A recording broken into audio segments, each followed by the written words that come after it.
sache que souvent on me confond avec Elvis Eban, qui est leader de la société civile, qui a engagé la lutte dans le cadre des crimes rituels. Voilà. Il s'appelle Eban, moi aussi je m'appelle Eban, sauf que j'ai pas de prénom. C'est Eban et la tout court. Alors, j'aurai l'occasion de répondre à cette question, le temps de dérouler déjà les éléments que j'ai préparés pour la circonstance sur le thème qui nous a été soumis, à savoir le dirigeant selon Dieu. Alors, j'ai envie de procéder par la conceptualisation. Je veux présenter d'abord le concept de dirigeant.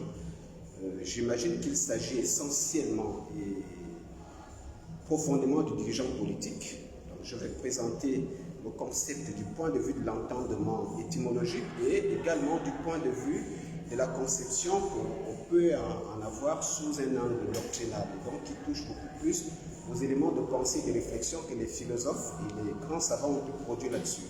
Je ne serai pas exhaustif en les mobilisant, je vais citer 2 ou 3 sur la question et puis après je me ferai le plaisir de problématiser ce thème. J'imagine qu'un problème se cache forcément à l'intérieur. On ne peut pas formuler un thème sans qu'il y ait un piège quelque part. Et en problématisant, je dégagerai alors par la suite l'hypothèse de recherche qui va orienter le travail tel que je vais le présenter. Et après, je vais procéder à la vérification de cette hypothèse pour aboutir au résultat que j'aurai le plaisir de vous présenter. Alors, le dirigeant, le concept sous l'angle étymologique vient du latin dirigere et directus. Dirigere, c'est orienter. Orienter quelque chose. Dirigere, c'est conduire vers une direction, conduire vers un cap, vers un destin, vers une cible. Du point de vue de cette lecture, le dirigeant est donc celui qui oriente, qu'il soit politique ou administratif, ou de n'importe quel profil. Un dirigeant est d'abord l'homme qui oriente, qui donne des orientations. C'est aussi l'homme qui conduit. Et pour emboîter le cas du leader tout à l'heure, on va donc dire que c'est un leader. C'est cet homme qui excelle dans le leadership. Il prend les devants et il conduit. C'est donc une sorte de berger du peuple qui ne se contente pas d'indiquer la voie à suivre, mais lui-même s'engage dans la voie avec eux pour permettre à ce peuple-là de mieux s'orienter, de mieux se diriger. Donc, non directus, c'est droit en français. Le dirigeant est donc, diriger signifie donc rendre droit. Rendre droit, c'est rendre rectiligne. C'est faire en sorte que quelque chose soit conforme au droit. C'est faire en sorte que ça obéisse aux canons, aux codes, aux règles et aux normes érigées, établies et en vigueur.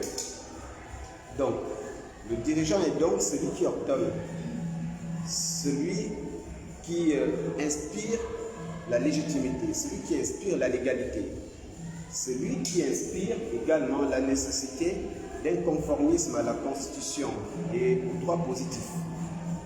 Alors, sous l'angle doctrinal, il y a pas mal de philosophes qui ont dégagé certains éléments de pensée sur la question.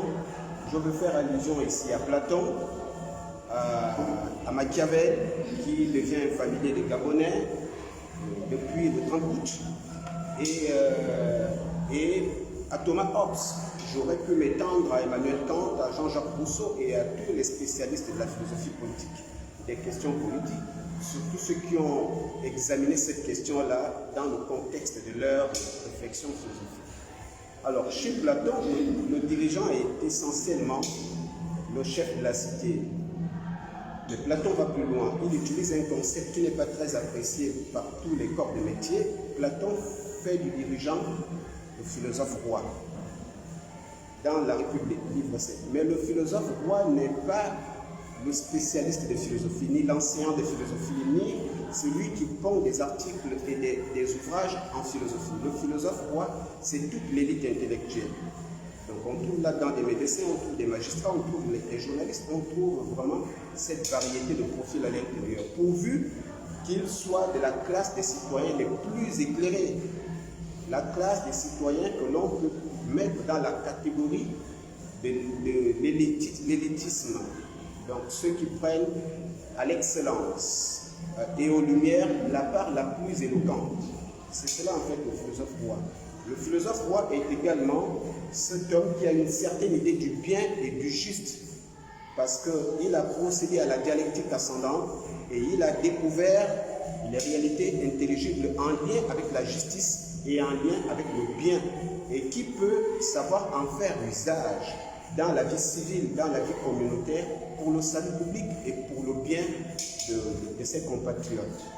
Donc, le dirigeant sous l'angle de Platon est donc un homme qui est habité par une certaine idée du bien et du juste, et qui en plus ne se contente pas d'en être imbibé, mais sait également en faire bon usage pour la bonne gouvernance étatique, pour le salut public et pour le bien-être citoyen.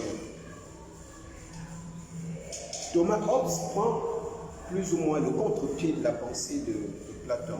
Il oriente la réflexion sur la question dans une direction qui n'entre pas absolument dans les cordes de la pensée platonicienne. Thomas Hobbes considère que le dirigeant, c'est le souverain absolu. Le souverain, en principe, c'est, par étymologie, c'est celui qui est au-dessus de tous et dont le pouvoir n'est limité par rien ni personne. C'est cela, en principe, un souverain. Et lorsqu'il jouit d'un pouvoir qui serait tributaire de l'absolutisme, il devient encore beaucoup plus au-delà de la souveraineté et il tend vers la tyrannie et la dictature. Le souverain devient donc, dès qu'il est absolu, il devient pratiquement un despote, un tyran, un dictateur. Donc, c'est cela la lecture que Thomas Hobbes a faite à ce concept-là, en considérant que à l'état de nature, l'homme était un goût pour l'homme. L'état de nature était caractérisé par la conflictualité, par le fait que les hommes se lésaient les uns les autres, une sorte de zone de non-droit. Et donc, pour ordonner ces gens, pour faire en sorte qu'ils puissent respecter et qu'ils puissent être respectueux des règles édictées dans la cité, il leur faut un chef qui soit à la fois colossal, puissant, fort, autoritaire, dictateur, dur. Et ce chef, il l'appelle le Léviathan. Le Léviathan est un concept bien connu des grands lecteurs de la Bible. Je crois que le terme, on le trouve dans les textes de Jean et certains autres textes de la Bible. Le Léviathan, c'est une sorte de serpent, je préfère m'exprimer comme ça, une sorte de grand dragon, grand, monstrueux, colossal, mais aussi capable de bouleverser l'ordre du monde, ainsi que l'ordre des choses. Donc, assimilé à un être humain, le Léviathan devient donc ce souverain absolu qui est capable de bouleverser l'ordre établi, qui est capable de faire bouger les lignes et de faire en sorte que les choses changent. Contre vents et marées, n'en déplaise à ceux qui ne veulent pas, mais dès qu'il a pris sa résolution, les choses se passent comme il le veut. Chez Machiavel, le dirigeant, c'est le prince. D'ailleurs, Machiavel a un livre phare, c'est son chef-d'œuvre d'ailleurs, qui porte le même titre, Le Prince, bien connu sous le titre du Prince de Machiavel.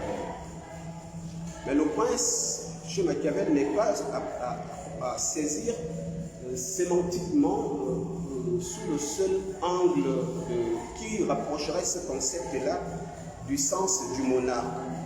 Pour dire les choses simplement, le prince n'est pas un monarque, ce n'est pas le roi. Machiavel ne parle pas de roi, il parle simplement des dirigeants. Le prince, c'est le dirigeant.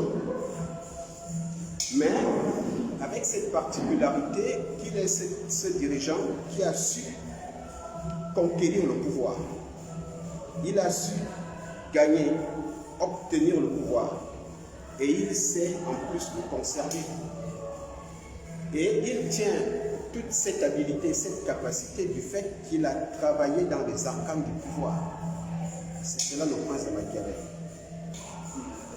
La seule particularité, c'est que le prince dans sa manière d'exercer la gouvernance étatique, qui n'est pas une gouvernance démocratique. Donc vous avez parfaitement compris, le prince ne se rapproche pas de la démocratie. Il n'y a pas de moralité chez le prince, il n'y a pas de rationalité. C'est son autorité ou rien.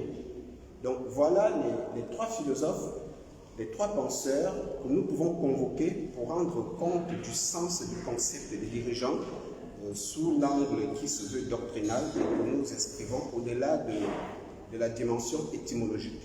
Alors quel est le problème que nous avons pu déceler en examinant ce thème? C'est celui des caractéristiques du dirigeant. Qualité du dirigeant. Parce que lorsqu'on dit dirigeant selon Dieu, on doit lui affecter des qualités. J'oserais même dire des qualités que Dieu lui-même affecte au dirigeant et qu'il veut voir s'incarner dans la personnalité du dirigeant. Donc ces qualités n'émanent pas nécessairement de son vouloir. Il faudrait que pour qu'il soit selon Dieu, conformément à Dieu, que le dirigeant puisse incarner les caractéristiques et les qualités que Dieu lui-même attend de lui et qu'il espère retrouver en lui.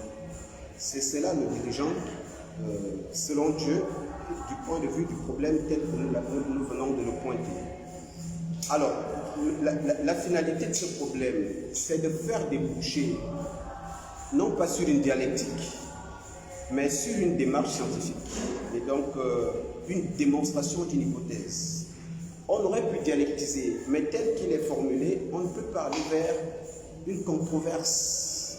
On est tenu d'aller, le thème lui-même nous oriente vers une démarche qui se veut progressive. Donc, l'hypothèse à laquelle nous avons abouti est la suivante. Le dirigeant, selon Dieu, est un républicain. Je sais que ça peut paraître assez particulier, vu sous l'angle philosophique, parce que tel que formulé, ce thème a nécessairement besoin en priorité d'être abordé par des théologiens. Mais chaque profil a son mot à dire là-dessus. Sous l'angle philosophique et politique, le dirigeant selon Dieu est un républicain. Et j'ajouterais même qu'il est un républicain et un souverain des peuples. On peut décortiquer les concepts si on veut, et on trouvera des éléments à l'intérieur susceptibles de plaider en faveur de cette hypothèse. Alors, pourquoi nous formulons cette hypothèse? Pourquoi cette déclaration? Pour démontrer, il nous faut interroger un certain nombre de points. D'abord, les fins de l'association politique. Ce que j'entends par association politique, c'est le fait que les hommes se soient organisés pour se mettre ensemble à l'intérieur d'une collectivité, d'un État, d'une société, d'une communauté, d'une république. Autrement dit, la question de savoir pourquoi les gens ont-ils choisi de vivre ensemble. Pourtant, à l'époque, lorsqu'on lit le discours sur l'origine et les fondements de l'inégalité parlant aux hommes de Rousseau, les hommes vivaient à l'état de nature, chacun végétait dans l'espace et personne ne cherchait à rencontrer personne. Et lorsque le mâle et la femelle se rencontraient, permettez-moi l'expression, bon, ils s'accouplaient et puis bon, la suite, le mâle ne cherchait pas à savoir ce qu'il advenait. Donc, si tu trouvais un autre humain en train de cueillir le fruit et que tu considères que cet arbre est à toi, tu t'en prends en lui jusqu'à le tuer. Et il n'y avait pas de loi, sauf la loi de la nature, la loi de la jungle, œil pour œil, dent pour dent, le plus fort écrase le plus faible. Donc, cela se passait comme ça. Maintenant, pourquoi ils ont choisi de se mettre ensemble? Il nous faut le voir et ensuite, au deuxième point, on verra les signes et les caractéristiques qui permettent d'identifier ou de reconnaître le dirigeant parmi toute la panoplie des citoyens que l'on peut avoir à l'intérieur d'une république. Quels sont les signes qui sont susceptibles de nous indiquer que tel citoyen est véritablement le dirigeant par excellence, le dirigeant selon le cœur de Dieu, selon la volonté de Dieu, et qu'il incarne par là les signes et les caractéristiques requis à cet effet. Et enfin, on aboutira à des déductions conclusives. Alors, pour aborder cette question, je voudrais d'abord démontrer et relever les signes de l'association politique Alors, il y a pas mal d'éléments là-dessus. Chacun peut aborder la question à sa manière et apporter des éléments de réponse qui lui paraissent les plus convaincants. Si vous prenez la question et que vous la posez par exemple aux esclaves ou à des sujets, c'est-à-dire des gens placés sous état de tutelle, des sujets politiques par exemple, des citoyens, des gens qui vivent sous la dictature, ils vous diront que les véritables caractéristiques d'un bon dirigeant, c'est cette propension à accorder la liberté. Le bon dirigeant, c'est celui qui leur donne la liberté. Il y a encore quelques années aux États-Unis, si on posait cette question aux esclaves descendants d'Afrique, ils auraient répondu de la sorte. Le dirigeant, c'est l'homme, c'est le libéral par excellence. Ensuite, si on pose la même question aux citoyens, ils diront que le dirigeant, c'est celui qui accorde la tranquillité, la citoyenneté. D'autres personnes revendiqueront d'autres éléments. Un homme affamé dira que le dirigeant, c'est celui, selon Dieu, c'est celui qui donne du pain à manger. Un jeune diplômé sans emploi dira que le dirigeant selon Dieu, c'est celui qui donne du travail. Et je ne sais pas, quelqu'un qui a besoin d'argent pour engager un investissement dira que le bon dirigeant, c'est celui qui consent des crédits, qui distribue de l'argent. À qui mieux. Thomas Hobbes, lui, il pense que le bon dirigeant, c'est celui qui donne la sécurité dans les canaux de ce que j'ai démontré en définissant le dirigeant chez ce penseur d'entrée de jeu. Et Platon, nous avons vu également ce qu'il a dit. Mais lorsque nous prenons tous ces éléments et que nous les brassons, lorsque nous procédons par comment, on se rend compte que tous ces éléments ne se ramènent qu'à une seule chose, à deux choses, pardon. La conservation de soi et la prospérité. Donc, le bon dirigeant, finalement, c'est celui qui donne la prospérité à son peuple et qui permet à son peuple de se conserver. Vous conviendrez avec moi que si les gens ne mangent pas à leur faim, ils ne se soignent pas, ils ne peuvent pas se vêtir correctement, ils ne sont pas correctement transportés, ils n'ont pas de travail, ils n'ont pas d'argent, quels que soient les discours que vous pouvez venir leur tenir. Ils paraîtront pompeux, voire agressifs à leurs oreilles. D'ailleurs, le proverbe dit ventre affamé n'a point d'oreille. Donc les gens ont besoin de manger, de se couvrir, ils ont besoin de se soigner, ils ont besoin de logement, d'être transportés, de travail, d'avoir une rémunération, et ainsi de suite. Le bon dirigeant, c'est celui qui le leur donne, et tous ces éléments rentrent dans un domaine, dans une catégorie, dans une poche, c'est l'autoconservation, la conservation de soi. Si les gens ne peuvent pas se conserver, quels que soient les discours politiques, ça ne passera pas. Les gens ont besoin de prospérer, ils rêvent, ils ont des projets en vue, ils veulent les réaliser. Il y en a qui cherchent de l'emploi, ils veulent obtenir de l'emploi, ils veulent des augmentations de salaire. Regardez, si on veut coller à l'actualité sociopolitique de notre pays, moi je suis universitaire. Les universitaires, la tendance est de retour, la réclamation des reclassements, de la régularisation des situations administratives et ainsi de suite. Et j'imagine que dans tous les secteurs d'activité, aussi bien du point de vue de l'administration que du point de vue du secteur privé, c'est la même chose. Pourquoi? Parce qu'en fait, ils veulent avancer dans leur situation, ils ne veulent pas faire du surplace et de la routine. Donc les gens ont besoin de prospérer, les gens ont besoin de la prospérité, et le dirigeant, selon Dieu, de ce point de vue-là, est celui qui leur donne la prospérité. Donc voilà les deux éléments du point de vue de la fin de l'association politique. Maintenant, quant au signe d'entrée de jeu, je disais qu'on peut séparer deux éléments. Il y a, si on formule le thème sous la forme, je vais dire, nominale, dirigeant selon Dieu, on peut également enlever le dernier mot et à la place mettre le dirigeant selon le diable. Je regrette, ça peut paraître choquant. Et du coup, ça nous ouvre vers deux directions. Il y a ceux qui dirigent mal, il y a ceux qui dirigent bien. Il y a la bonne gouvernance étatique, il y a la malgouvernance, il y a la bonne gouvernance démocratique, il y a la démocratie, il y a le républicanisme, il y a le souverainisme, mais il y a aussi la tyrannie, la dictature, le despotisme. Alors, de ce point de vue, et sur la base des éléments que nous venons d'indiquer concernant l'association politique, diriger mal signifierait donc faire en sorte que les gens stagnent dans ce qu'ils veulent obtenir du point de vue de leurs rêves, de leurs projets, de leurs espoirs. Et Rousseau montre que les signes à partir desquels on reconnaît qu'un peuple se conserve et prospère, c'est le peuplement et la multiplication. Si la démographie est régulièrement grossissante, c'est comme le corps humain. Quand un corps humain prend de l'ampleur, prend des formes, grossit, on déduit, je dirais trivialement, régulièrement, habituellement, que ce corps-là se conserve bien, vit bien, se nourrit bien. Je reconnais qu'il y a aussi les effets de la malnutrition. Ça peut aussi occasionner cela. Je n'ai pas de spécialité dans ce domaine. Voilà.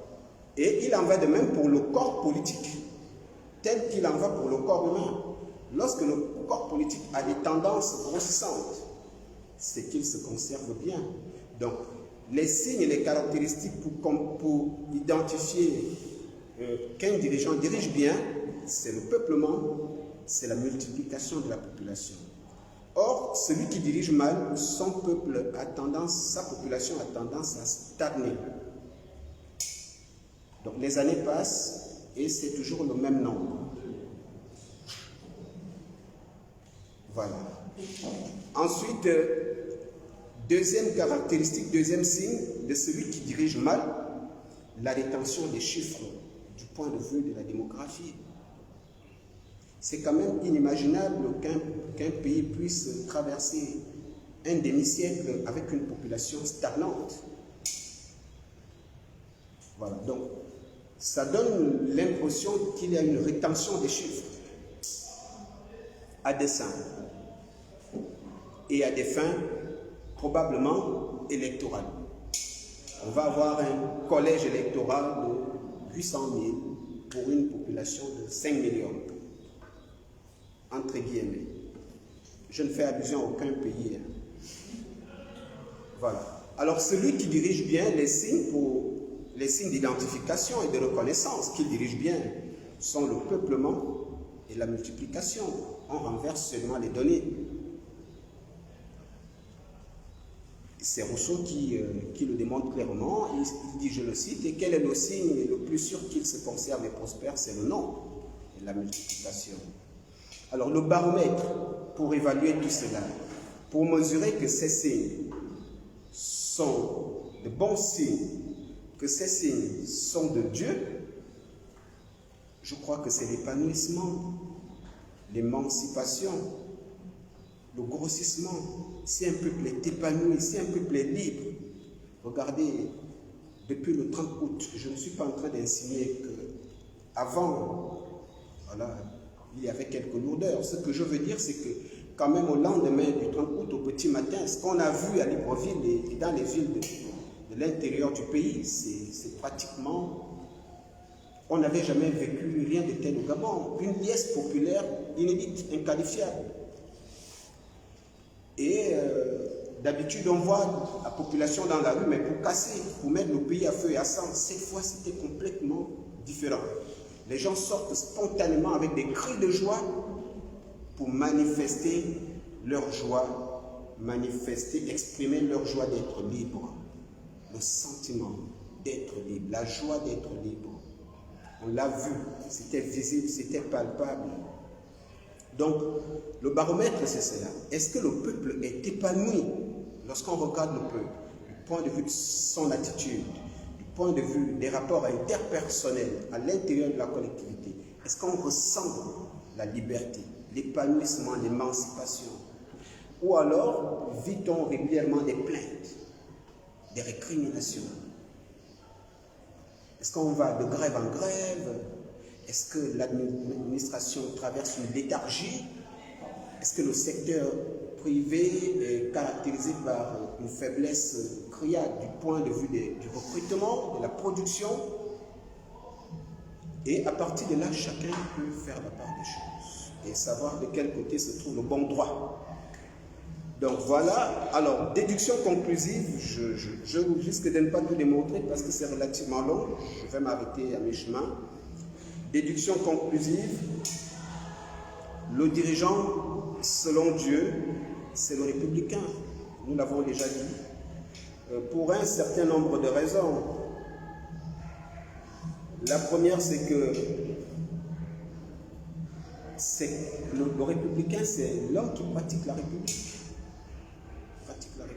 République, res publica, res publicus, res populus. Chose du public, chose du peuple, chose de la citoyenneté, chose du grand nombre, chose de la multitude. Le contraire, c'est chose d'un seul homme. Donc, République, propriété du peuple. C'est le contraire de la monarchie. Monarchie, regnum, propriété du monarque. L'intérêt est privé et de l'autre côté, l'intérêt est public. Et ce que nous mettons dans le terme chose, qui est un peu familier, c'est quoi? C'est la souveraineté, ce sont les institutions, c'est le gouvernement, c'est la gouvernance, c'est l'intégrité des territoires ou du territoire. C'est quoi? Ce sont tous ces éléments que nous mettons dans la chose. Ce sont les richesses et les ressources de l'État. Les ressources de l'État, les richesses, les institutions, la souveraineté, tout cela appartient normalement au peuple. Dans une république.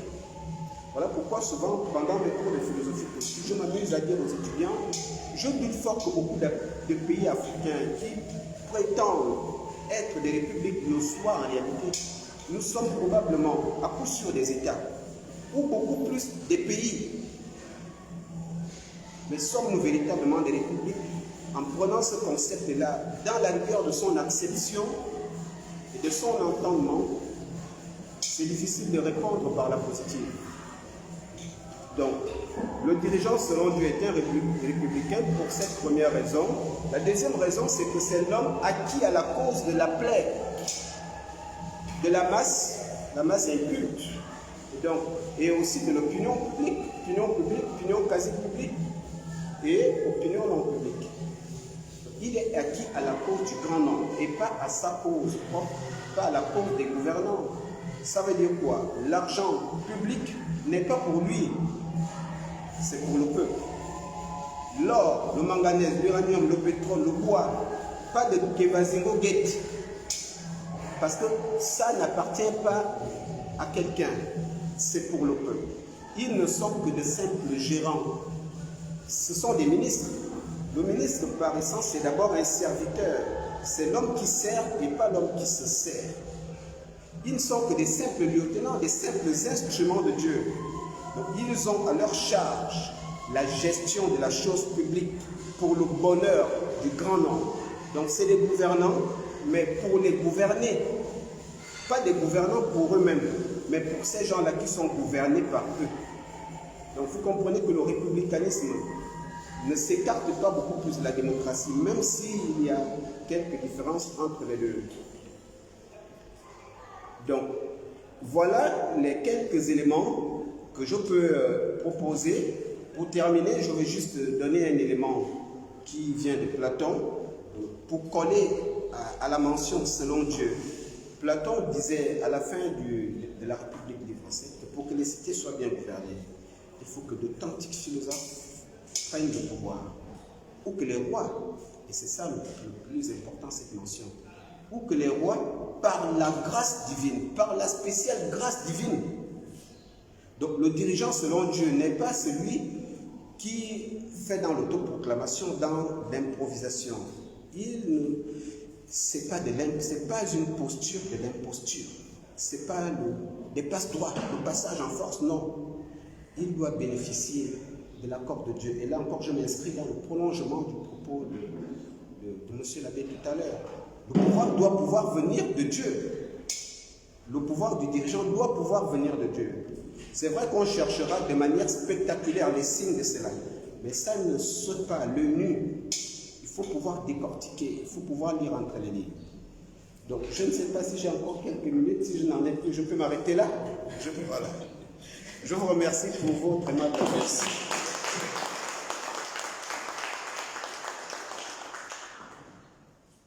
Merci, docteur, pour cette passionnante intervention. Nous retenons que diriger, c'est orienter, c'est rendre droit, c'est rendre conforme aux canons, aux normes. Et c'est le balisage, c'est ce balisage étymologique qui vous a permis de convoquer trois penseurs. Vous avez parlé de Platon, de Thomas Hobbes et de Machiavel. Et au sortir de là, vous avez aussi présenté le risque de définir le dirigeant à partir de certaines contingences, ceux qui ont faim, ceux qui sont au chômage, etc. Mais toutes ces contingences se réunissent dans une aspiration, une double aspiration, la prospérité du peuple et la conservation de soi. Et donc c'est lui qui assure ces deux éléments, c'est le bon dirigeant. Alors les signes pour apprécier, vous avez parlé donc du peuplement, de la multiplication du peuple, voilà. Multipliez-vous, remplissez la terre, parce que vous êtes en phase avec ce passage biblique. Et le baromètre, vous l'avez dit, c'est l'épanouissement du peuple versus les récriminations. En conclusion, on retient avec vous que le dirigeant selon Dieu, c'est le républicain, et la république, c'est la propriété du peuple. Nous pouvons encore applaudir pour d'autres.